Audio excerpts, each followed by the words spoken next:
Hello everyone, আসসালামু আলাইকুম। আবার নতুন একটি ব্লগ নিয়ে হাজির হয়ে গেলাম। তো ঈদের কিছুদিন আগে আমি চলে গিয়েছিলাম আমার নানু বাড়ি। আর নানু বাড়িতে গিয়ে দেখলাম এই ছোট্ট আম গাছটায় মুকুল এসেছে আর এই যে ছোট্ট ছোট্ট আম ধরেছে। এটা হচ্ছে আমার একটা মামার ছেলে। তো শশা খাচ্ছিল আর আমাকে ভিডিও কল দেখে লজ্জা পেয়ে গিয়েছে। তারপর আমরা সবাই মিলে বিকালবেলা আমার নানুর ছাদ বাগানের লাউ শাক দেখতে গেলাম। আর দেখুন আমার নানু ছাদে কত সুন্দর লাউ শাক হয়েছে। আর এইদিকে ফাতিমার লাবুবু ডল পড়ে গিয়েছে, সে কারণে ও এখন একটু স্যাড।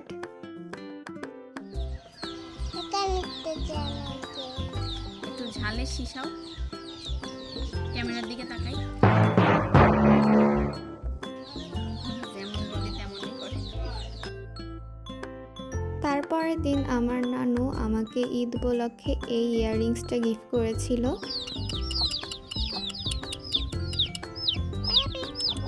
আমাদের এই ভিডিওটি যদি আপনাদের কাছে ভালো লেগে থাকে তাহলে প্লিজ আমাদের চ্যানেলটিকে সাবস্ক্রাইব করে আমাদের পাশেই থাকবেন। আর যারা আগে থেকেই করে রেখেছেন তাদেরকে অসংখ্য ধন্যবাদ। এর পরের দিন আমরা দাদু বাড়ি চলে আসবো বলে আমার আম্মু আমার নানুর ছাদ বাগান থেকে এই যে বড় একটা লাউ কেটে নিল। আর লাউটা কিন্তু অনেক বড় ছিল আর দেখতেও খুবই সুন্দর ছিল। এখন আম্মু লাউ শাক কেটে নিচ্ছে। আর নানুর হাতের লাউ শাক রান্না আমার কাছে খুবই প্রিয় একটা খাবার। আর ছাদের এই আম গাছেও কিন্তু অনেক ছোট ছোট আম ধরেছে। এখন আমরা গাছ থেকে সবেদা পারবো, অনেকে এটাকে সফেদাও বলে।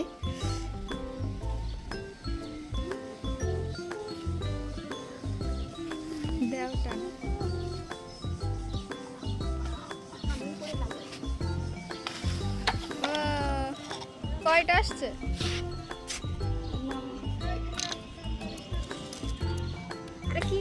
নামাও আফসানা, নামাও।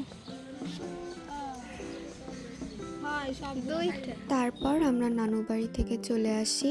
আর আজকে হচ্ছে চাঁদ রাত, তো আমার আম্মু আমার হাতে অনেক সুন্দর করে মেহেদি দিয়ে দিয়েছে আর এটা আমি স্টিকার দিয়ে নিয়েছিলাম।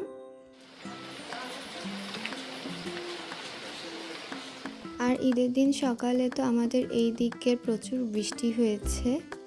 এইদিকে আম্মু আমাদের বেডরুমটাকে অনেক সুন্দরভাবে গুছিয়ে রেখেছে। আর এখন আমি রেডি হব। আর আমি এবার ড্রেস নিয়েছিলাম নবরূপা থেকে। আর এবার ঈদে আমি 3টা ড্রেস নিয়েছি আর এটাই ছিল আমার মেইন ঈদের ড্রেস। আর এই ড্রেস পরে ছাদে অনেক সুন্দর সুন্দর ভিডিও করেছি, যেগুলো আপনারা শর্টসে দেখতে পেয়ে গিয়েছেন। Welcome back to my channel. ঈদের পরের দিন আমার সব কাজিনরা আমাদের বাসায় এসেছিল। তো আমরা সবাই মিলে একটু ছবি তুললাম, ভিডিও করলাম। আর এগুলো আপনারা শর্টসে পেয়ে যাবেন।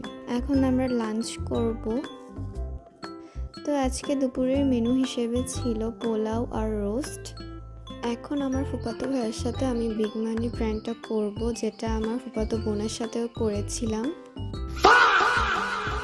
আর আমার ফুফাতো বোনের সাথে যে প্র্যাঙ্কটি করেছিলাম সেটা আমাদের চ্যানেলের শর্টসে আপনারা পেয়ে যাবেন। এখন আমরা সব বোনরা মিলে একসাথে যাচ্ছি ফুচকা খেতে। আর এখানে ক্রিকেট টুর্নামেন্টও হচ্ছিল। আর এখানে আমার ফুফাতো ভাই বাজি ফাটাতে যে এত ভয় পাচ্ছিল, শেষমেশ বাজিটা ফাটাতেই পারিনি।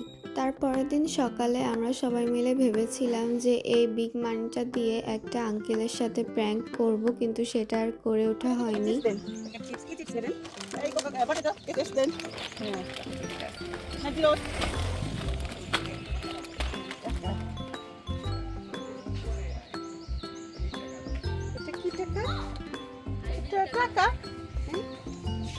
কেমন টাকা? এই টাকা তো দেখিনি কখনো। হ্যাঁ, হাইব্রিড টাকা তাই বলতে হবে। এটা কি টাকা? তুমি জানো এই টাকাটা? এই টাকা টাকা, এই আসে না কেন? টাকা টাকা। তারপর আমাদের ফুপি আমাদেরকে খুশি করার জন্য নিজেই দোকানদার সেজেছিল। ব্যাংকের থেকে আনা হয়েছে তো, চলবে চলবে। হ্যাঁ, তুই বললে একই রকম দেখতে অবশ্যই সেরা হবে। নাডলি মাছ আছে, খাচ্ছে না তোরা? এরা খায় না। ওই যে খাচ্ছে খাচ্ছে খাচ্ছে খাচ্ছে খাচ্ছে। তারপর আমরা মাছকে চিপস খাইয়ে চলে আসলাম আবারও সফেদা পাড়তে। আম্মু সফেদা পাড়ছিল আর আমরা দুই বোন সেগুলোকে নিয়ে একটা জায়গায় রাখছিলাম।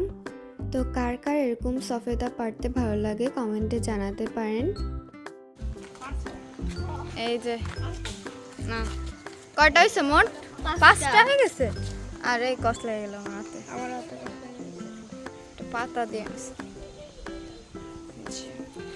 এখানে আরো তারপর আম্মু সফেদা পাড়ার পর আমার দুই ফুফাতো ভাইও সফেদা পাড়ার চেষ্টা করতেছিল, কিন্তু পারতে পারেনি গাছ থেকে। আর এখানে এখন আমার আপু নারকেল কুড়াচ্ছে। আর আমার বড় ফুফাতো বোন পিঠা বানাবে বলে এখানে নারকেল কুড়াচ্ছে। এর পরের দিন সকাল সকাল ঘুম থেকে উঠে গিয়েছিলাম, কারণ আমাদের বাসায় মেহমান আসবে আর মেহমানদের জন্য অনেক খাবারের আয়োজন করা হয়েছে। গির মাংস, গরুর মাংস, চিংড়ি মাছ, আরো অনেক কিছু। আর এখানে আমি একটু রেডি হয়ে গিয়েছিলাম, আর এই যে আমার ফুফাতো বোনও চলে এসেছে। আমি হচ্ছে তাকিয়াকে আউট করেই ছাড়বো। তো হ্যাঁ গাইস, সেই ভাইরাল তাকিয়া আমাকে দিয়ে আরে আমাকে না রসো জানো তো গান এটা বাংলা কি দিছো? দাঁড়াও আমি একটু গুগলে সার্চ করি। রসো দিয়ে কি গান হয়? জাকিয়া দেখো না, আমি পারি না।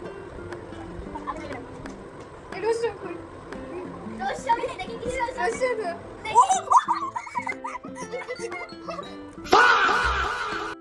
দেখো তো কল দাও কল দিয়ে।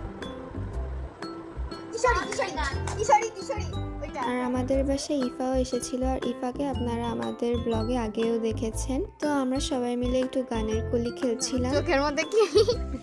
তোমার চোখ পুরো ও ওই যে ওইটা লাগছে চোখে। এখানে সবাই আম পাড়তেছে আর আমরা এখানে পাড়ছি। গাইস দেখেন ওরা এখানে হচ্ছে কি করে জাম পাড়তেছে আর আমাদেরকে বকা দিয়ে এখানে বসায় রাখতে এত ভালো লাগে। তো আম মাখানোর জন্য এখানে আম্মু আর আমার অন্যান্য আপুরা আম পেড়ে নিয়েছে। তারপর আমগুলোকে ভালোভাবে পরিষ্কার করে মাখিয়ে আমরা কলা পাতায় খাবো। কার কার এরকম গ্রামে এসে আম মাখিয়ে কলা পাতায় খেতে ভালো লাগে কমেন্টে জানাতে পারেন। আজকের ব্লগটা এই পর্যন্তই। সবাই ভালো থাকবেন, সুস্থ থাকবেন। আবারও নতুন একটি ব্লগে আপনাদের সাথে দেখা হবে। আল্লাহ হাফেজ।